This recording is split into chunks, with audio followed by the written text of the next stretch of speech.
and welcome to another episode of the Raw Gaming Podcast. We're here, episode 6, 2026, because it's the new year. And as always, it's about all things that's going on in gaming. We've got our casual cast, we've got R.A.W, we've got Rod, but not only, we have someone else today. We have our one and only MrKonsole. Hello, What up, welcome. Thanks for having me on. Hello. How are you doing, man? I'm doing great. You know, I had to say Raw Gaming Podcast, and I was wondering, sheesh, Rod named a whole podcast after himself. I had Rod and not Raw. Oh yeah. So yeah, that Oh, yeah. be spiced up. I'm happy to be here, happy to make new friends. Rod and I go way back, way back, and I've done a few things here and there together. So this will definitely feel like home due to his presence. But happy to be here. Awesome. It's nice to have you, man. We are happy to have you here, man. It's always a pleasure. And yes, as MrKonsole said, we go way back. We've bumped heads a couple of years ago already. For A sure. pair of years ago in another project. We were working on something together, and we've stayed in touch ever since. Plus, we kind of work in the same space, and every once in a while, Console challenges me to drop some raw takes on his podcast. So, the podcast today, our podcast is raw, not Rod, but you can say that Rod is raw. So, on that note, Vessel, guide us in. What is on the menu today? Today, we're gonna cover some things that are going on in the gaming industry. So, guys, what's going on? R.A.W. And French gaming industries have a crisis, man. Actually, we are living into something like it's a bit sad. It's a bit sad, because I've grown with Ubisoft. Like, let's name it right away. I've grown with Ubisoft. I've grown with their games. I'm an Assassin's Creed fan. I played Prince of Persia. Man, what can I say? It's sad because I don't know. No one was expecting that. So, for a little bit of context here, lately Ubisoft has cancelled and delayed some games, like around 10-ish, cancelled around 6, delayed 6 also. So the shares have taken a very, very big hit, and the people in the company, so there is some layoff going on. So 200 people are losing their job because of that. And yeah, I mean, there is a strike actually in France for Ubisoft employees. Kind of a crisis, man. Kind of a crisis. It's a bit sad because a lot of game that we were waiting for will be delayed or cancelled. So that's always hard to hear. Like some people are expecting those games, we're waiting for those games, and they will not be coming. So yeah, it's a bit sad. And there is people behind that, people that are working on those projects. So yeah, what can we do? I think I have I think I have a take on that, and because we kind of briefly discussed this before starting the episode. This is basically French people doing French things. I think we can resume in that line, but the thing is, Ubisoft didn't wake up in this crisis overnight. This has been compounding for years, and these strikes aren't just about one decision. I think employees feel that there's broken trust over constant uncertainty, delays, reorganizations, studios shut down. Of course, this impacts on motivation collapses. It's normal. It's morale issues and so on. So people they are kind of echoing everything that is happening internally, corporate wise, but also, it's what's happening in the market, and it sucks. I'm a huge Ubisoft fan, as you know, R.A.W, especially with Assassin's Creed, but even before that, I go way back. I see Ubisoft as a mogul in the industry, And it's a pity. All big companies, they go through this process every once in a while. I've seen it a few times, and this feels like a, how do you say, a whiplash. The stock doesn't react to games. The stock market reacts to the lack of clarity, reacts to the lack of certainty. And it sucks because still today, look, last year I think we had 2 episodes where we touched about on Ubisoft, and this was months ago. Yeah. And we keep week after week seeing all these news and so on. I don't think the problem is the problem of Ubisoft is not the lack of money. I don't think the problem of Ubisoft is the lack of talent. I don't think the problem of Ubisoft is the lack of great IPs. They are trying to be a blockbuster machine in a world or in years that now the games are for live services and fast iteration and different platforms. And maybe they didn't accommodate faster to this. But anyway, I don't want to keep here dwelling on this, on the monologue, but it's a pity. I'm a huge fan.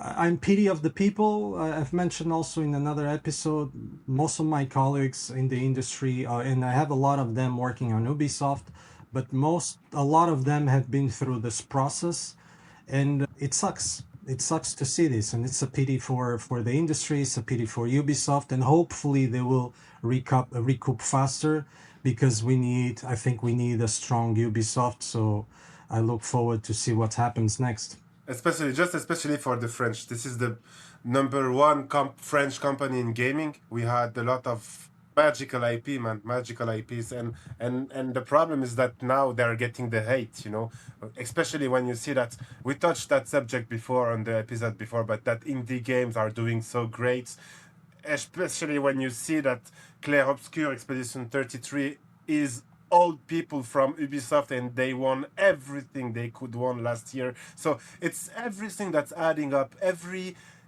bit, every small image, every small something that's not serving Ubisoft is taking too much place now, and even the fact that Expedition 33 was so successful, it became a Ubisoft hate watch. It became a Ubisoft's fault for letting those people go. But those people needed the freedom to create that game. So it's not because of Ubisoft. I don't know, man. Sometimes it just feels like everything is revolving around negative thought, where we should only push the positive one, and gaming is positive, man. And I don't know.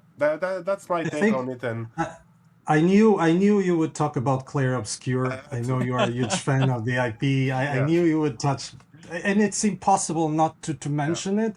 And I think you can resume it to, and I'm having a deja vu. In one of our last episodes, we talked about the indie renaissance. And this is what's happening with Ubisoft, is basically what happens when 2000 publishing meets 2026 reality. We are going through an indie renaissance. You have smaller teams, shipping fast, taking risks, builder, tighter core loops, being more creative. And I think Ubisoft doesn't need more games. Maybe they need fewer bets and strong conviction, and maybe taking more risks. But again, it's very hard to change such a company. Ubisoft it's not a small thing. We are talking about a company with billion-dollar valuation. It's a huge conglomerate of companies and studios. And I'm also probably the most important here in Europe. So it's tricky. Plus, it's a family-ran company. Guillermo is the CEO, but the other day I read the news that now his son is also one of the major C-levels and so on. Sometimes companies, especially family companies, they have the difficulty to give the strings, the management gears to other people. And maybe they are the problem. I don't know if they are the problem or not. But Ubisoft definitely has a problem. It's a company in the 21st century, still being ran by a 20th century approach. So yeah, and now everybody wants to be an indie. There's this renaissance, there's this new wave of smaller studios doing cool stuff. So it's very hard for them to compete. So of course people are pissed off. Of course your stocks will be impacted. When you have how many awards won Claire Obscure? How many? Was it 8, 9, 10? Nine. Probably Nine. 9. Yeah. So they cleaned everything. They Yeah. overshadowed everything. And if you would be It's a Guillermo, record. what would you think?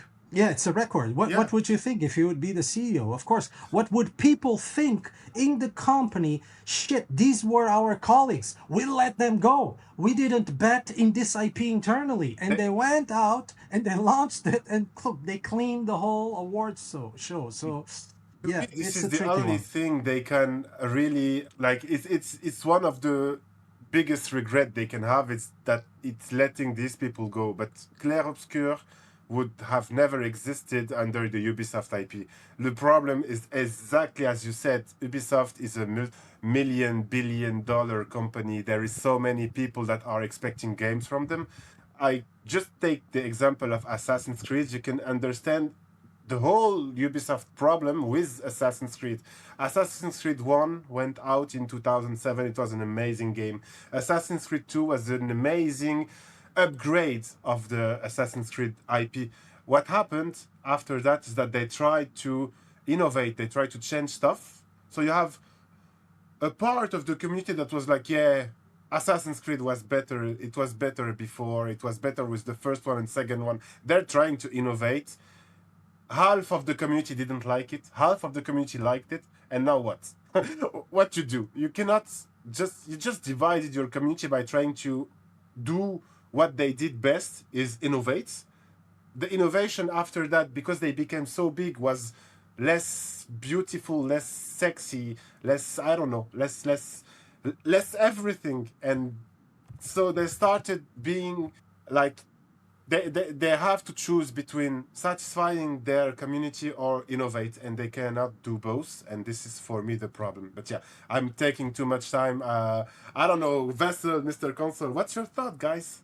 I have one thing to say. We should start a counter the amount of times Adele is completely glorifying Claire Obscur and being Frenchly proud of it. It's rightfully so, but I think we'll be at like number 24 in like 6 episodes, I swear.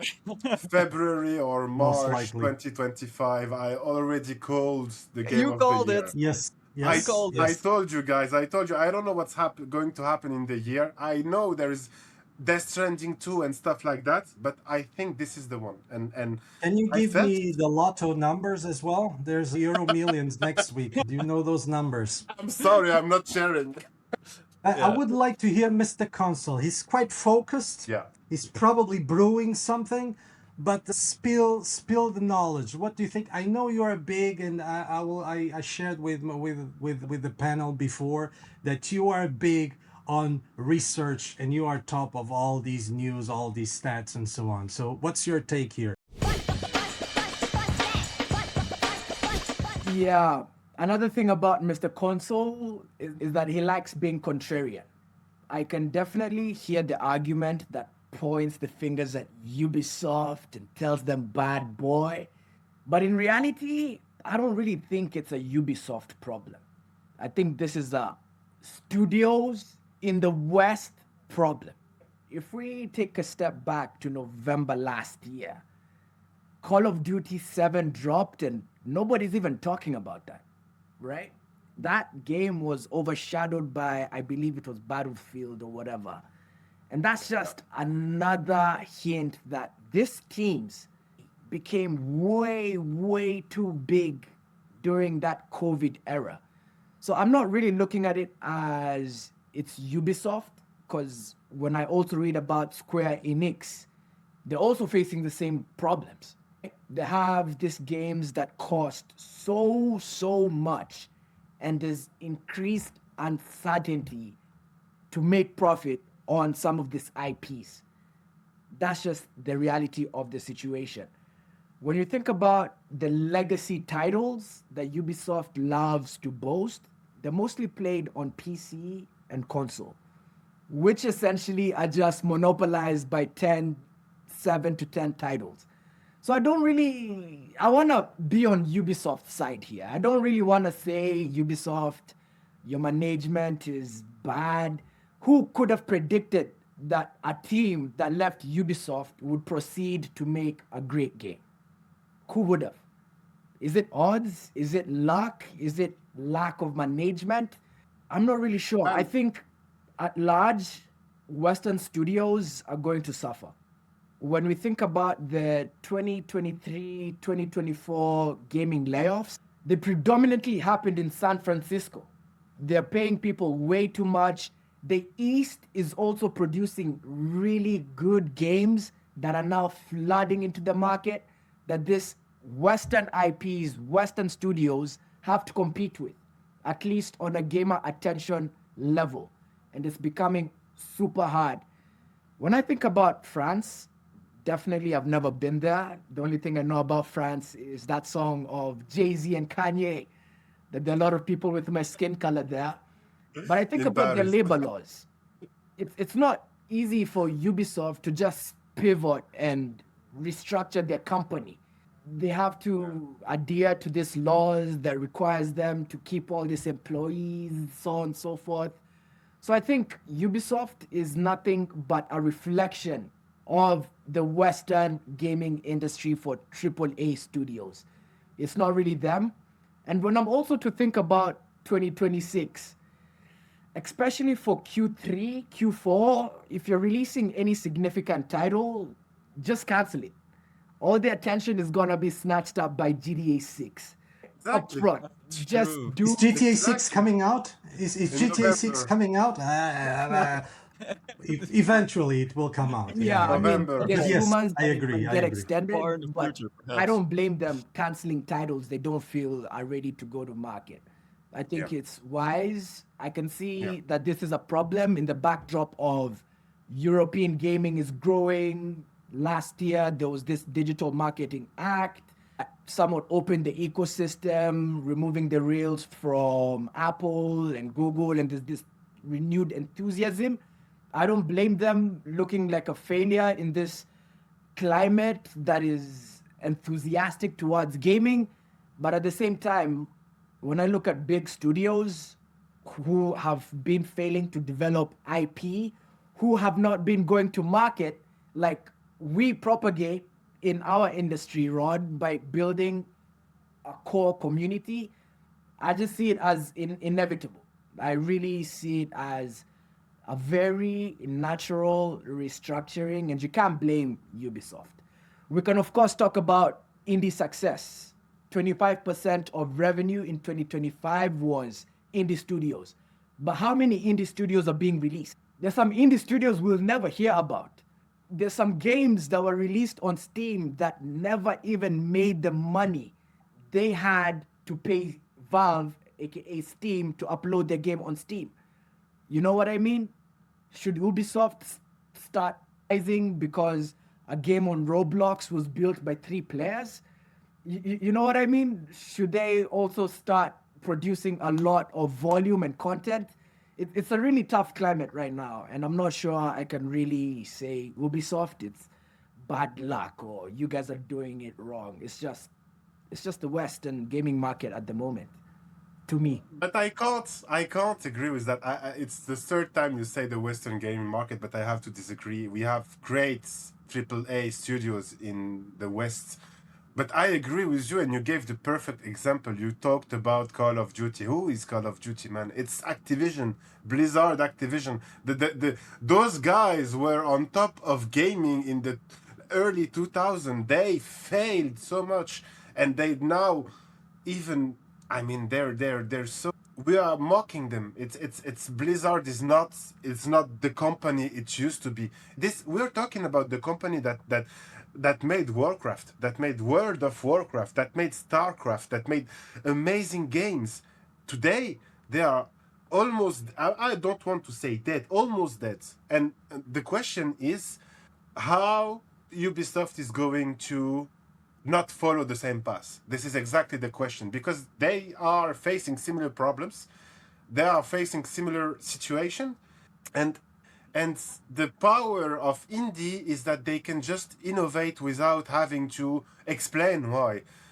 Ubisoft had a lot of trouble with studios. I will take the example of Skull and Bones, the game that was due like 10 years ago after Black Flag, Assassin's Creed Black Flag. They created Skull and Bones to be an extension of Black Flag, so they had that agreement with it was the Singapore government that was doing the game with us, so they gave money to them. The Singaporean government was doing the game for them, but they never agreed on what's the game actually. At first, it was a I was pirate about to game. ask you, how do you know all this shit that the Singaporean government gave them cash and so on? Was this public news? I wasn't Yeah, aware of this. yeah, I it think is. Adele is an insider. I'm not an Yes. insider, guys. Let's just be honest. I'm just so addicted to games that I follow every news about every game that I'm waiting for. Skull and Bones was one of the game I was waiting for. I bought it day one just to be disappointed. I said it. I was disappointed because Black Flag that was out in 2013, 14, I don't remember, was a better game than Skull and Bones. They took 10 years to make it. And 10 years of what?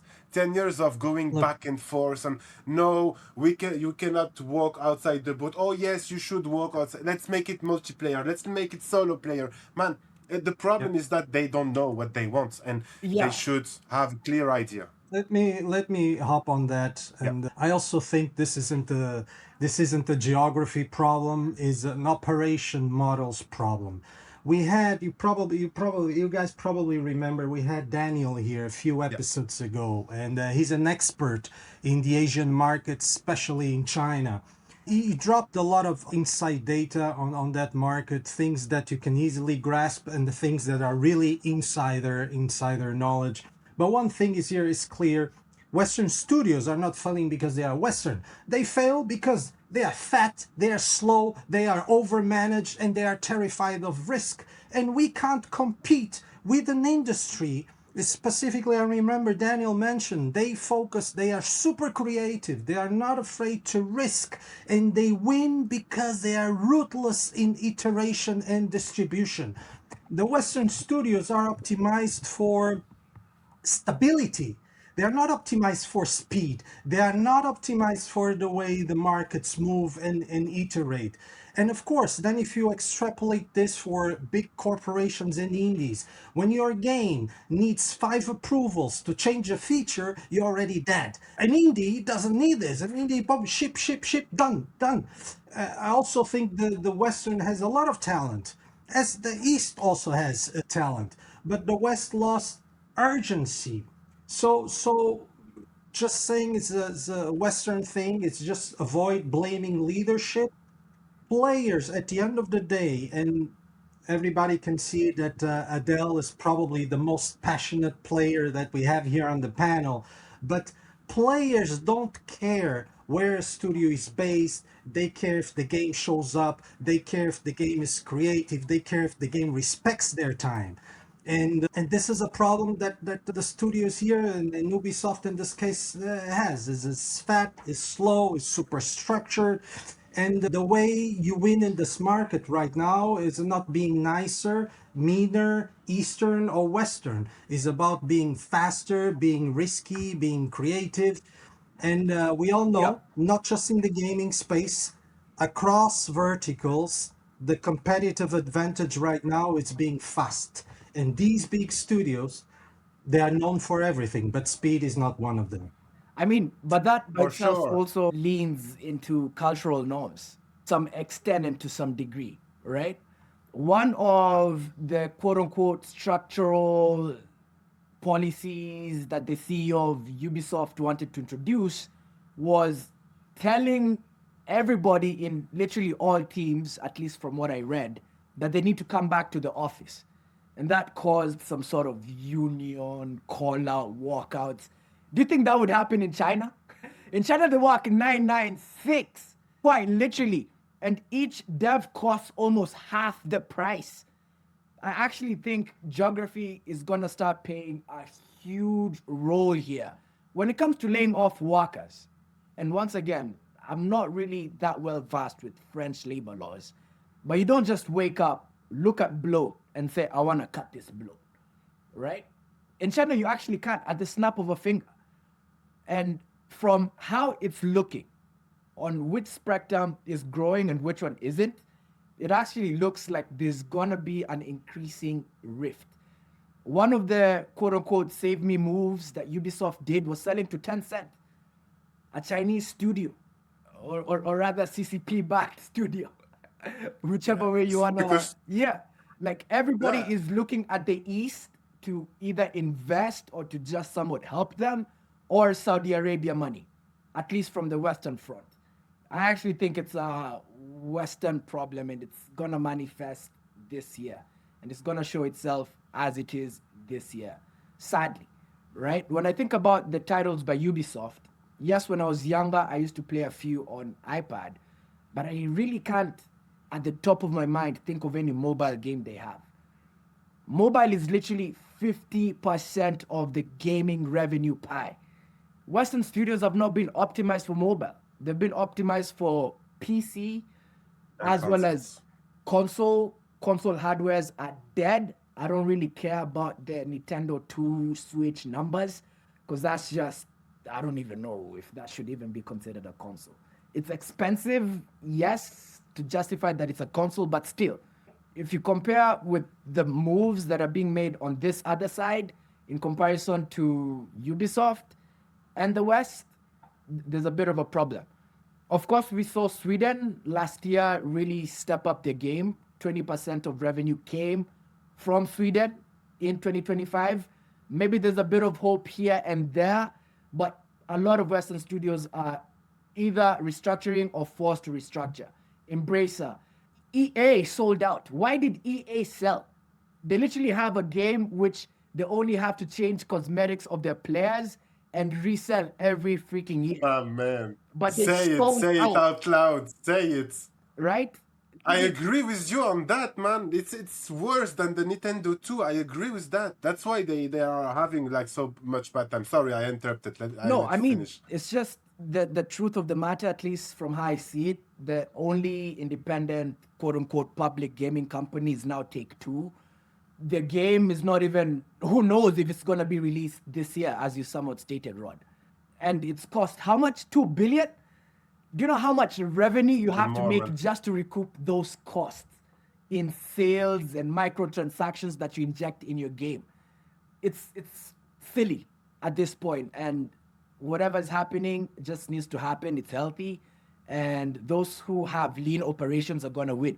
The climate environment is not allowing people to raise capital that easily. Of that risk factor towards generating revenue. So I don't really want to blame Ubisoft. Yes, internally, and these are discussions that we also don't know. They messed up, probably did. But when you look at the entire landscape at large, it just looks like whatever is happening in the West seems like it's just gonna face the whiplash. I just want to Well, try. let me just quote Yeah. MrKonsole in a sentence.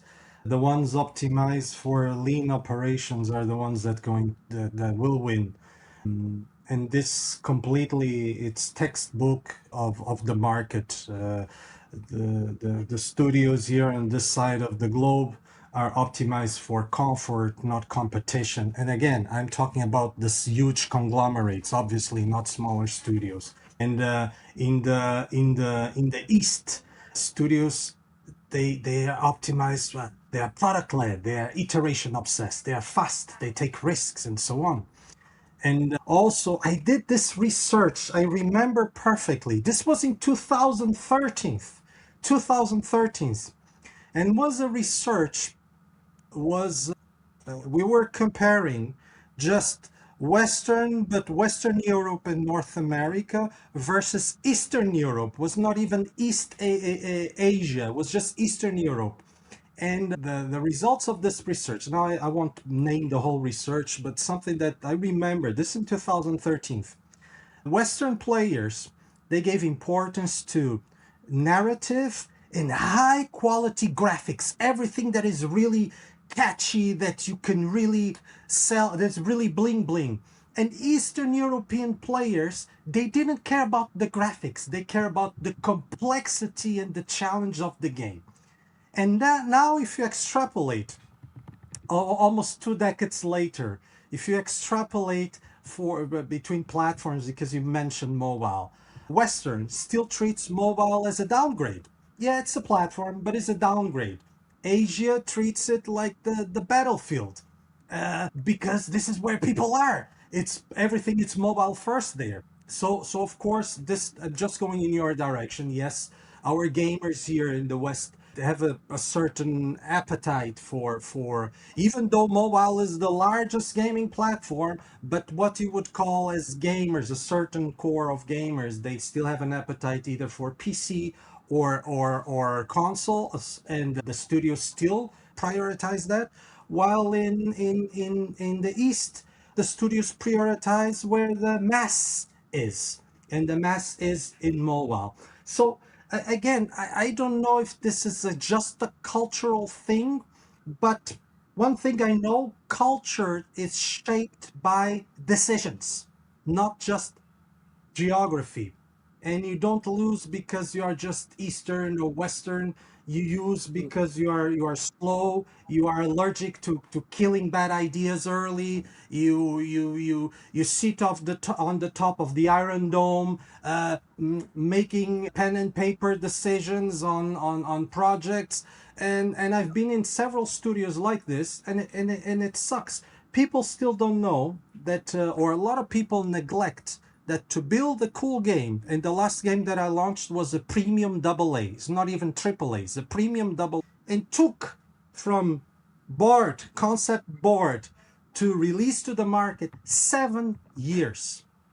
The market today, one thing I know, at the speed we move, players don't have patience to wait 7 years for a product. That's crazy. Big corporations don't have time.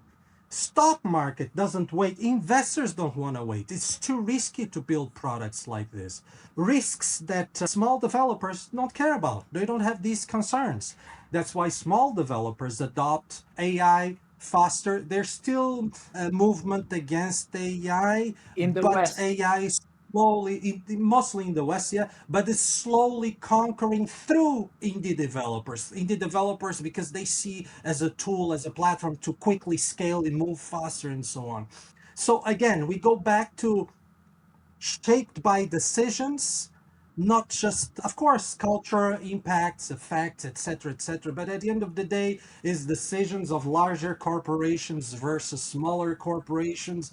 Asia ships, learns, and fixes. The West plans, delays, and explains. And we could almost extrapolate this to politics. And I live in Germany, so I'm thinking about Germans are very known for planning ahead and so on. And they have a difficulty when they find a blocker.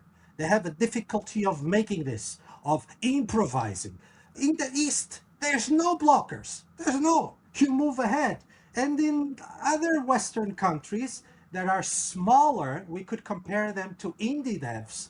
You see a blocker, you improvise, you adapt, you overcome. You just but Germany is too big. It's like a big publisher. So you find a blocker, they need to figure out how to fix that blocker. And the moment they find the solution, poof, it already faded away. That's it, man. Yeah. Let's not even break open about all the bureaucracy. Don't No take me way. there, man. Don't take No me way. there. Anyways, we've been talking a lot about the games industry in the West, the games industry in the East, and now going a bit more local. MrKonsole, you told us you're calling in from Kenya. How is the gaming industry looking in Kenya? Oh man, that's an interesting question. You know, it's funny when you criticize other countries and then you look internally and you're like, sheesh, I should have kept my mouth shut. Right? I think that was an argument, not to get political, but Trump was using for one of the Minnesota leadership.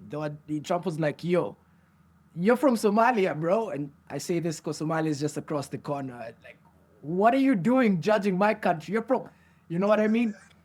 But locally, let's just begin with the fact that it's very hard to find aggregated data, right? It's absolutely hard to have this clear image of what's happening around. in regards to games being produced from Kenya, I rarely hear about that. Okay. I rarely do.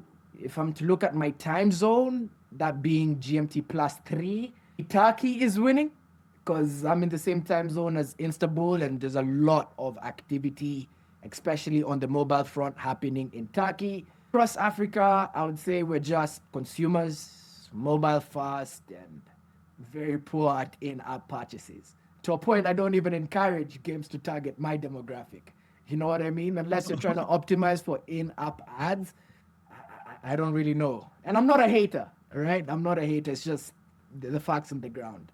This is how you see it. So we are interested in that point of view. This is how you see it, and this is what we want. So yeah. Yeah, there's a lot of MENA activity. Of course, Saudi and the leadership just went big on gaming, right? It's their key asset to diversify from oil, and the fact that oil is becoming very fragile in this climate friendly future. There's a lot of that happening. Egypt, of course, has a great number of gamers, but we're still faced with a lot of infrastructure issues, for example, right? When we started this call, we had to check if you guys could hear me clearly. I'm not even sure. Is it my PC? Is it my network? What the hell is going on? Is it my government? Are they listening in? You know what I mean? For sure it's the government. Yeah, They're learning a lot from us. they're so corrupt, they steal some bandwidth from my internet. You know what I mean? You cannot even have your own bandwidth. Damn. Yeah, yeah. But locally, I would say the adoption rate on mobile is definitely picking up, and the female demographic can't be ignored locally. It's very evident that they love their puzzle games, they love their casual experience. That's what I would say about the local market. It's definitely picking up a lot of development in talent in esports. Of course, that's just because, Saudi Arabia is a 4-hour flight from here, right? They have the money, but they don't really have the capital. And I'm sure all that is going to pour now back into Africa, but the time's not yet, at least for now, as I see it. Let me quickly chip in there, and maybe I can shed a bit of just maybe a story what brought us together, Console and I. So a few years ago, we were working. I think we were introduced somewhere in a certain context to build an organization. We were trying to build an organization to how do I say, promote the gaming industry in the African continent. Gaming, tech, even Web3 at some point, and so on. And we were really doing a lot of research.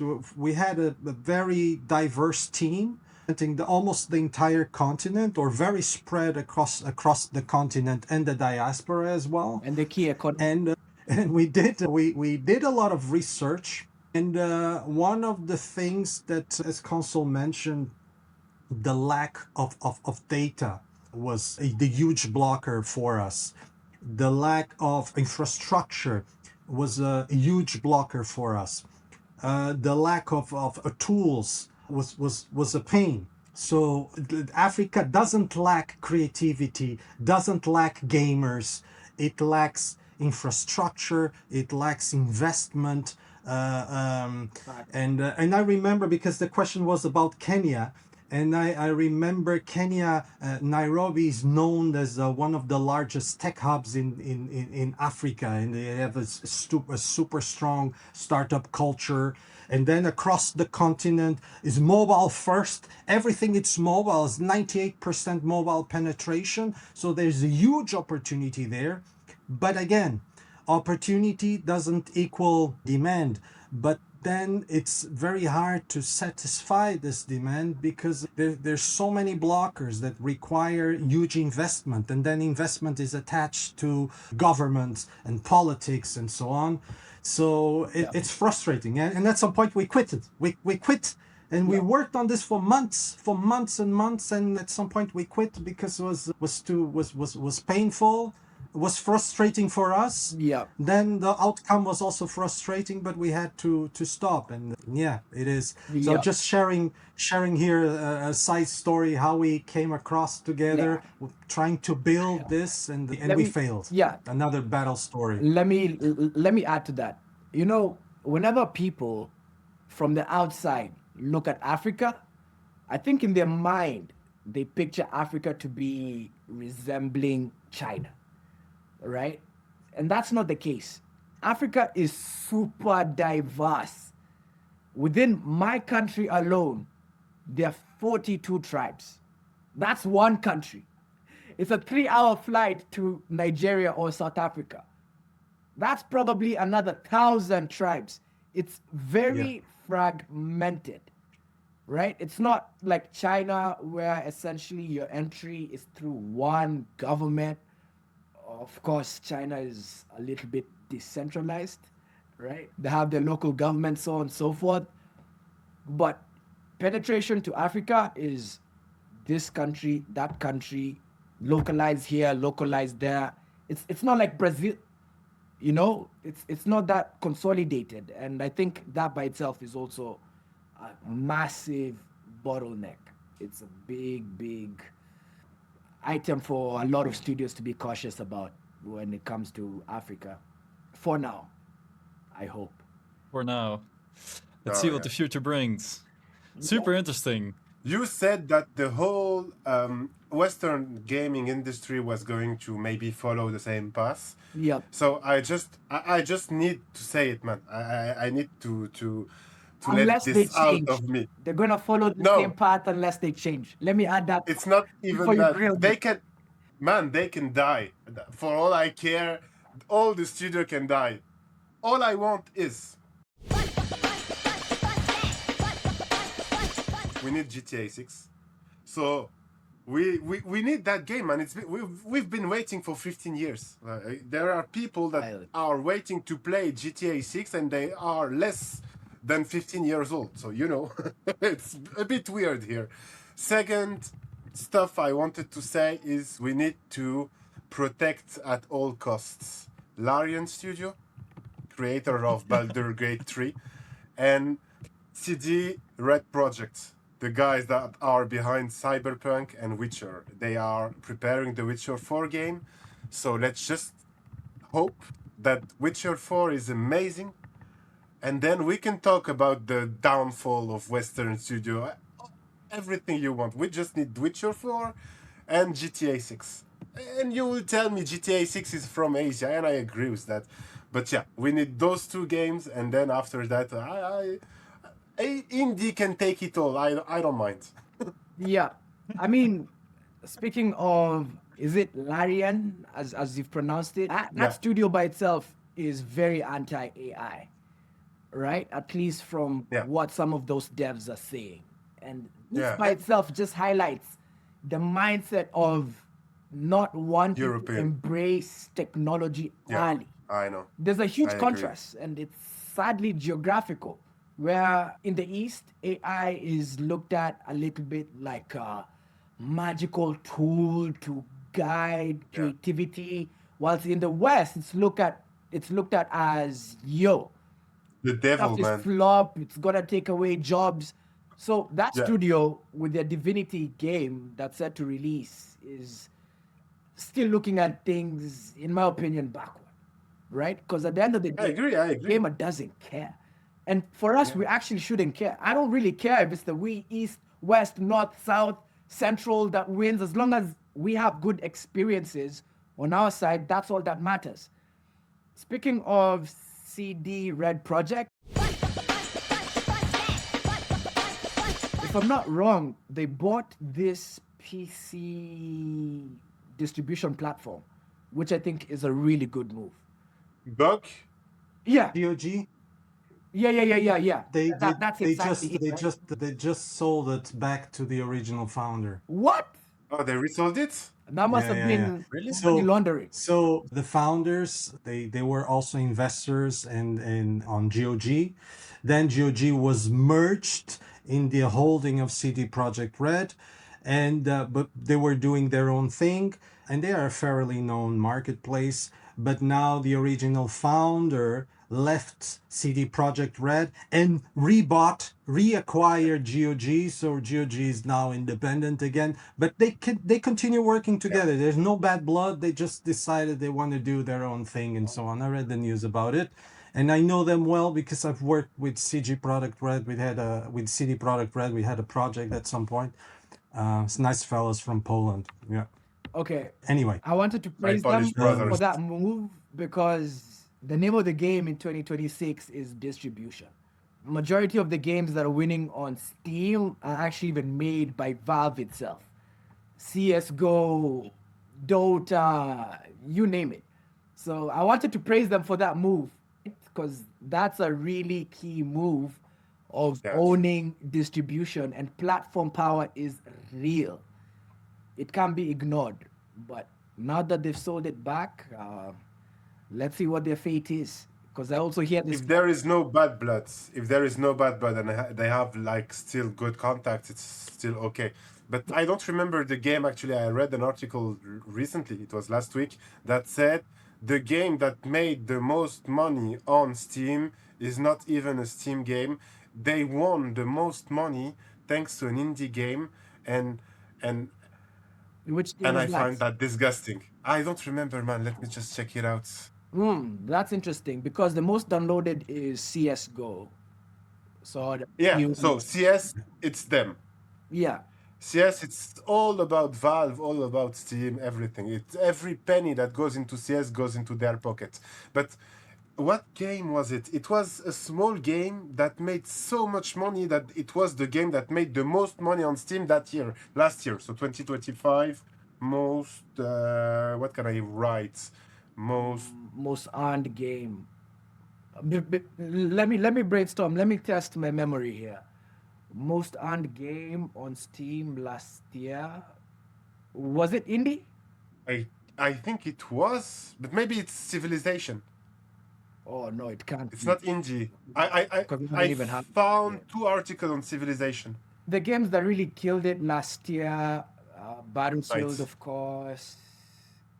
I see Hollow Knight also. Anyway, my point was, what you were saying is distribution is key, and why? Because when you have a big game and a successful game, the money you're actually making from that game, you are sharing most of it with Steam, and Steam did nothing except Oh, yeah. distribute your game Oh, yeah. on the platform. I actually think And- the same way we looked at Apple and Google as monopolies, we need to analyze Valve at this point. Yeah, I agree. Because Next subject. This is the next subject, MrKonsole. I love for it. next week. It's for next week. For next Perfect. week. By the way, just because we spoke so much East, West, and so on, and I'm a huge Black Myth Wukong fan. I know But he was especially gonna for say it. you, I especially for know he you, was Bella, gonna.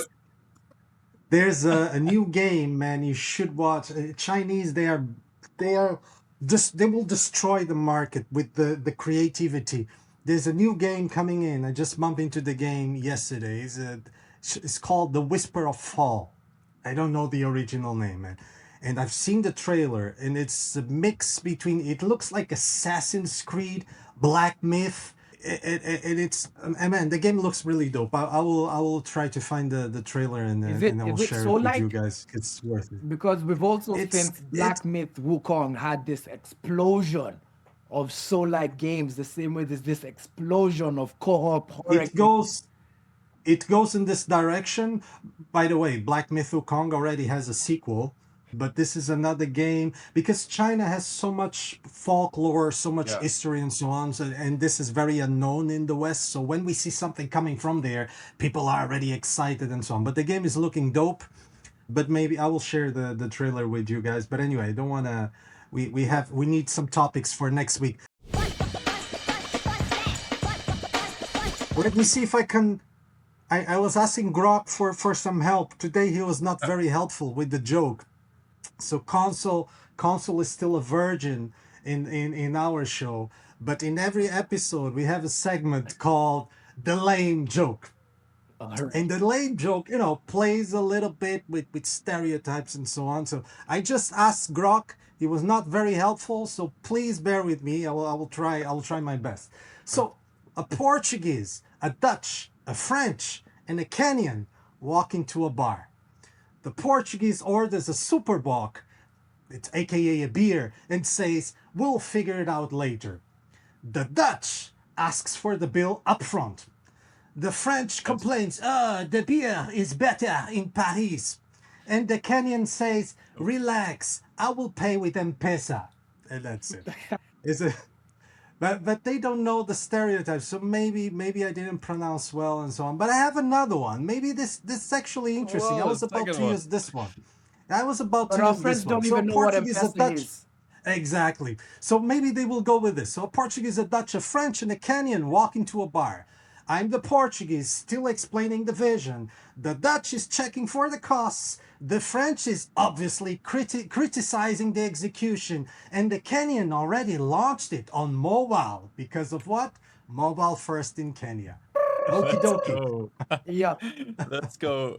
And mobile payment. Okay, this was a great, was a cool convo. Was a nice one. Console. We should have you here more often. I knew you never disappoint here. You always come with the data, with the stats. Next week I will tag team with you, but yeah, we should have you here more often. I hope you enjoy it as much as us. And I felt and yeah. intimidated. You have a very, very handsome panel, buddy. Oh yes. Yeah. No, that's not me. He was referring to Adele. He was referring to Adele. It has been a pleasure, Vessel. MrKonsole.